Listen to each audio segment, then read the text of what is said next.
오늘 말씀 민수기 14장 말씀인데요. 우리가 1절에서 12절까지 읽었습니다. 민수기 14장은 이스라엘 백성의 제1세대가 결국은 광야에서 고생하다가 죽었다, 가나안 땅에 들어가지 못했다 하는 것을 깨닫게 하는 그런 말씀입니다. 그래서 읽지는 않았지만 뒤까지 보면 그 얘기가 나오는데요. 35절 말씀 한번 같이 한번 읽어보겠습니다. 나 여호와가 말하였거니와 모여 나를 거역하는 이 악한 온 회중에게 내가 반드시 이같이 행하리니 그들이 이 광야에서 소멸되어 거기서 죽으리라. 과연 하나님 하신 말씀대로 1세대는 광야에서 죽었습니다. 40년 동안. 그 40년의 기간은 그들이 가나안 땅 정탐한 날짜 40일을 계수해서 그만큼 40년 동안 고생하다가 결국 불평한 만큼 그렇게 고생하다가 죽임을 당했다는 것이죠. 사실은 하나님께서 이 거역하는 이스라엘 민족을 포기하신 듯, 그래서 이제 새로운 민족으로 하시겠다고 할 때 모세가 하나님 앞에 간절히 기도합니다. 이제 우리가 읽었던 뒤는 모세가 이제 기도할 때 하나님 그 기도는 들으셨어요. 그래서 그렇지만 1세대는 그들의 죄에 대해 벌 받는 것은 좀 알게 할 필요가 있다. 그래야 2세대는 안 그럴 거 아니냐. 그래서 결국 1세대는 가나안 땅에 들어갈 수 없다. 오늘날로 말하면 천국에 들어가지 못했다는 말씀이기도 해요. 그래서 2세대가 들어갔다는 것이죠. 그래서 우리가 이 말씀을 들으면서 1세대가 왜 그렇게 결국은 그 운명이 좋지 않게 되었는가 하는 것을 깊이 생각해 볼 필요가 있다는 것입니다. 이건 깊이 생각해 봐야 되는 거죠. 그래서 여기 오늘 본문을 중심으로 왜 그렇게 되는가. 우리도 차칫 하나님 나라를 가야 하는데 어떤 잘못하면 그렇게 될 수도 있다는 것을 늘 잊어서는 안 되는 것입니다. 첫 번째는 사람을 두려워하였기 때문에 이런 결과가 빚어졌다는 것이죠. 오늘 본문에 보면 2절에서 4절을 보면은 이스라엘 백성이 밤새도록 통곡했던 그 이유가 나오는데, 그 밤새도록 통곡했던 그 이유는 그 가나안 땅에 지금 있는 아낙 자손과 이 사람들이 너무 무섭다는 것입니다. 그들은 거대하고 우리는 작고 그들이 두려운 거예요. 그래서 우리가 가봤자 그들이 우리를 죽이고 우리 처자는 포로가 되고, 그래서 그 가나안 땅에 있는 사람들이 두려웠던 것이죠. 그래서 나중에 갈렙과 여호수아가 말할 때도 9절의 끝부분에 뭐라고 합니까? 그들을 두려워하지 말라 하고 9절 끝부분에 그들을 두려워하지 말라 이렇게 나오죠. 그래서 결국은 이들이 이렇게 된 결정적인 이유는 사람들을 두려워했기 때문이다 하는 것입니다. 사람들을 두려워했기 때문에. 근데 또 한번 깊이 생각해보면 왜 그 사람들을 두려워했는가?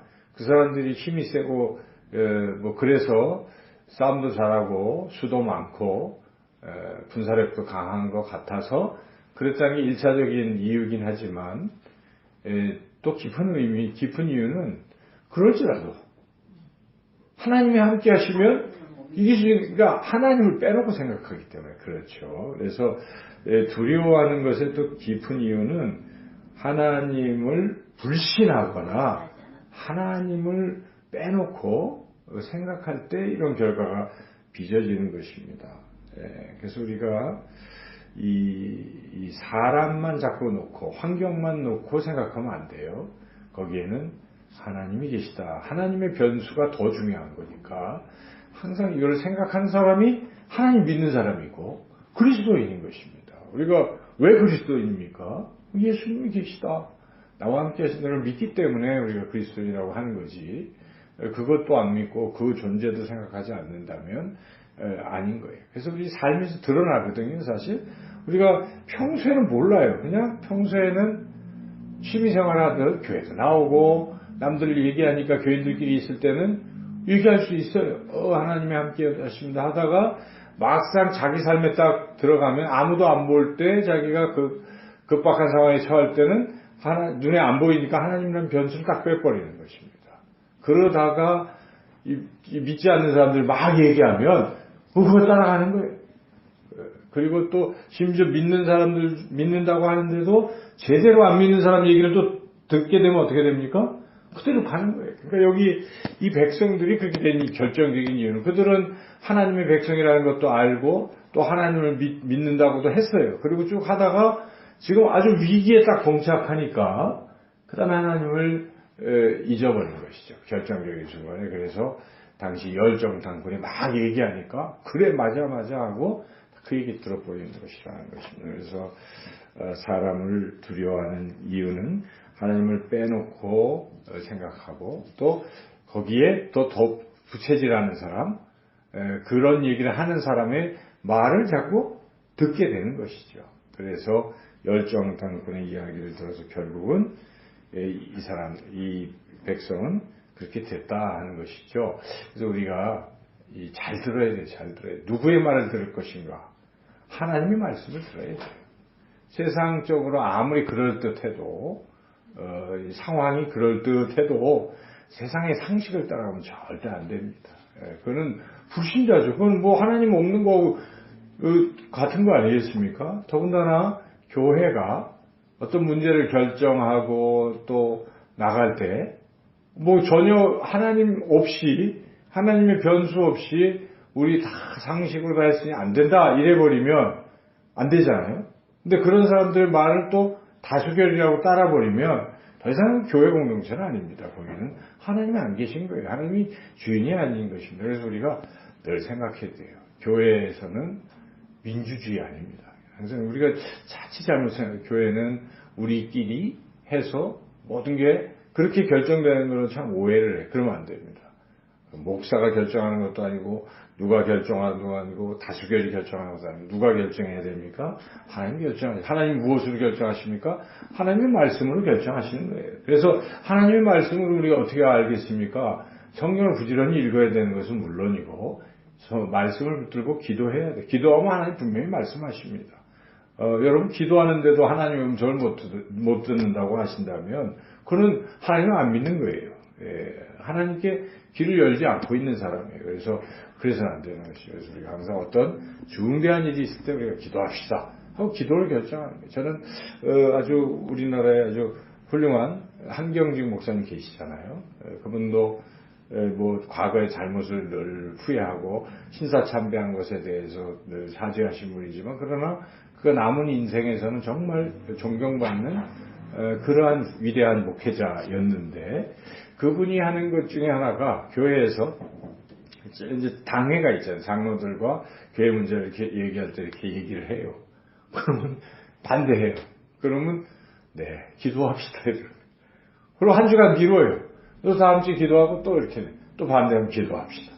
그래서 기도를 해서 과연 그들이 몇 번을 해도 그게 뜻이라 그러면 이제 따르는 것이지만 기도해도 하면 달라지잖아요. 그러니까 저는 그게 참 지혜롭다고 생각이 됐어요. 그렇죠. 그러니까 이것은 하나님의 뜻으로 결정하는 이제 우리가 항상 그렇게 하는 것이 참 중요해요. 이것은 비단 교회의 문제가 뿐만 아니라 여러분 인생의 어떤 문제를 결정할 때도 어떻게 해야 되겠습니까? 이 사람 저 사람 조언을 구하고 세상 사람들이 이렇게 하라고 한다고 그대로 따라가면요 그럼 하나님 믿는 거하고 상관없는 거예요. 여러분 그렇게 하면 안 됩니다. 세상 사람 말을 일단 들을 수는 있어요. 그러나 결정할 때 그게 최대의 변수가 되면 안 됩니다. 그럴지라도 물론 나도 그렇게 생각할지라도 하나님 어떻게 말씀하시는 걸 들을 필요가 있어요. 그래서 그런 중대한 문제가 있으면 하나님 앞에 나와서 기도하시고 또 기도하시고 또 기도하시고 그리고 하나님이 확신을 주시면 어떻게 하면 되겠습니까? 따라가면 되는 거죠. 근데 이런 시간도 없고 이런 결정에 어떤 것도 안 하고 그냥 남의 얘기에 솔깃해버리면 1세대 같은 이 비참한 운명 결국 사람을 두려워하고 환경을 두려워해서 아무것도 안 되는 이런 상황이 된다. 둘째 우리가 사람을 두려워하는 것을 넘어서 아까도 말씀드렸지만 하나님과의 관계에서 하나님을 불신하면 안 됩니다. 하나님 불신해서는 안 되겠죠. 오늘 본문에서도 하나님께서 이제 드디어 나타나셔서 1세대의 가장 큰 잘못을 지적을 하십니다. 그게 11절 아니겠습니까? 11절 읽어보겠습니다. 여호와께서 모세에게 이르시되 이 백성이 어느 때까지 나를 멸시하겠느냐? 내가 그들 중에 많은 이적을 행하였으나 어느 때까지 나를 믿지 않겠느냐? 멸시하고 믿지 않는 이런 문제 아니겠어요? 그러니까 하나님을 안 믿고 하나님을 우습게 여기는 것입니다. 우리 신앙생활하는 사람들도 하나님 우습게 여기는 사람이 있어요. 하나님을 멸시하는 거예요. 하나님이 계신 것을 고려하지 않는 것. 또 하나님이 그러셔도 이게 아닙니다 라고 정도로 하나님을 무시하는, 멸시하는 이런 태도 때문에 그들이 결국 이렇게 이 길을 갔다는 것입니다. 그래서 우리가 하나님과의 관계에서 하나님을 존중하지 못하거나 믿지 못하거나 또 심지어 원망하거나 또 거역하고 멸시하는 이런 쪽으로 가면 결국 이렇게 비참한 운명을 맞이하게 된다는 것이죠. 마지막으로 또 중요한 게 있어요. 설령 처음엔 좀 그럴지라도 돌이키면 되거든요. 처음에는 남의 말을 솔깃했고 또 하나님을 이렇게 신뢰하지 않고 이랬을지라도 조금 이런 게 툭툭 오면 어떻게 돼야 돼요?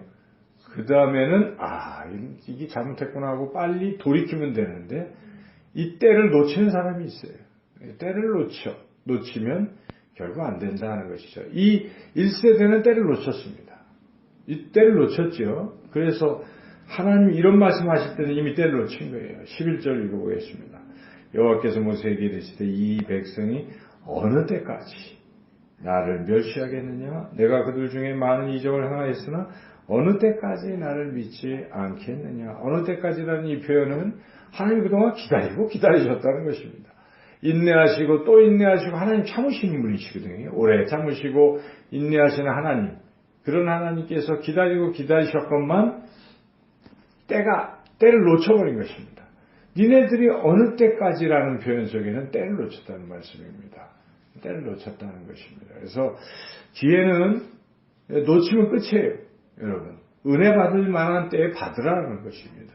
이 때가 지나가면 후회해도 소용이 없는 것입니다. 예수님 믿지 않고 죽었어요.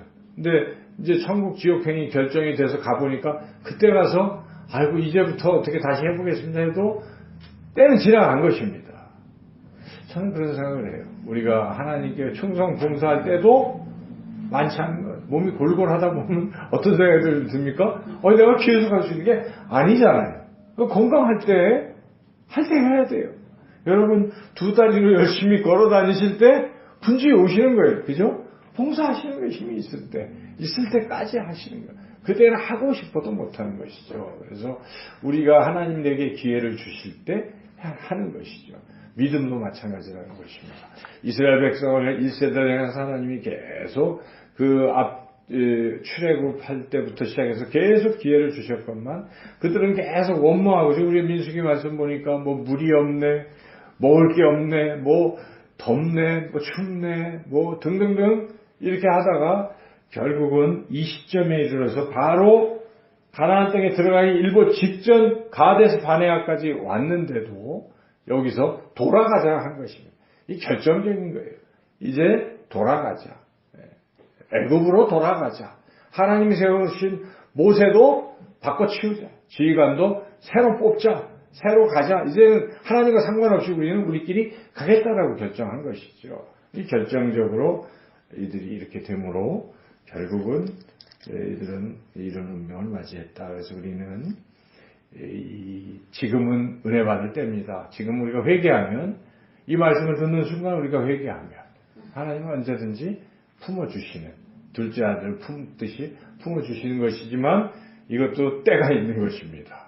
이때를 놓치면 안 된다는 것입니다. 그래서 우리가 어느 때까지라는 이 하나님의 탄식 소리에 귀를 기울이시고 이 때를 놓치지 마시고 하나님 품으로 돌아오며 하나님 주신 사명 더욱더 잘 감당하시기를 주님의 이름으로 축원합니다. 마지막으로 한 말씀 더 드리면, 그럼 우리가 어떤 사명을 감당해야, 우리도 이제 그렇게 해야 되는데, 중요한 것은 이 1세대와 같이 이 하나님 곁을 떠나고 있는 이 세대를 우리가 바라보고 사람들을 바라보면서 안타까운 마음으로 많이 돌아올 수 있도록 권면해야 되는 것이고, 그리고 또 특별히 여기에 갈렙과 여호수아 같이 이 회중에게 이 희망을 이야기할 수 있는 이런 하나님에 대한 믿음을 갖게 하는 이런 역할이 참 중요하다는 것입니다. 이들은 열 정탐꾼이 그랬을 때도 이들이 야, 하지 마라, 여기 빨리 돌아와라 하고, 그렇게 9절에 보면 뭐라고 합니까? 막 그럴 때, 그런데 그 말을 안 듣고 10절에 돌로 들어쳐서 이렇게 하서 때를 놓친 건데, 이 9절 이 말씀을 우리가 잘 생각해보고 우리 주변에 사람들에게 우리가 해야 될 사명인 거나 마찬가지죠. 그래서 항상 여러분, 부정적인 이야기로 하면 안 돼요. 아무리 환경이 어렵더라도 우리가 할 얘기는 하나님이 함께 하십니다. 하나님이 하십니다. 이 얘기만 하면 되는 거예요. 안 그렇습니까? 그래서 저는 섬나의 문제도요, 우리가 하나님이라는 변수를 넣어야 돼요. 넣으시고 기도하시고 또 아이들이 변화되지 않을 것 같고 또 그들의 부모들이 그럴 것 같아도 우리가 하나를 더 넣어보는 거예요. 하나님 하실 수 있습니다. 그리고 기도하는 거예요. 그리고 그분들에게도 동일한 이거 할 필요가 있어요. 힘드시죠? 이제는 우리가 알잖아요. 우리가 목사, 사모, 또 우리 권사님들이 하는 걸 알고 있잖아요. 그러니까 해도 돼요. 그렇게 해서 뭐 괜찮습니다. 이제 권면하면 돼요. 그래서 힘든 아이들에게 우리가 하나님이 하시거든요. 그 부모에게도 하나님이 도와주실 것입니다. 그 문제가 해결이 될 것입니다. 좌절하지 마십시오. 용기를 가지십시오. 이 아이들에게는 희망이 있습니다. 지금이라도 이 아들이 참 자라서 훌륭한 사람들이 될 것입니다. 하나님이 그렇게 하실 것입니다. 하고 희망을 주는 거예요. 희망을 주고 또 그렇게 됩니다. 그래서 우리는 믿음을 가지고 우리가 그렇게 기대하고 그렇게 나아가면 반드시 하나님이 그렇게 해주실 줄 믿습니다.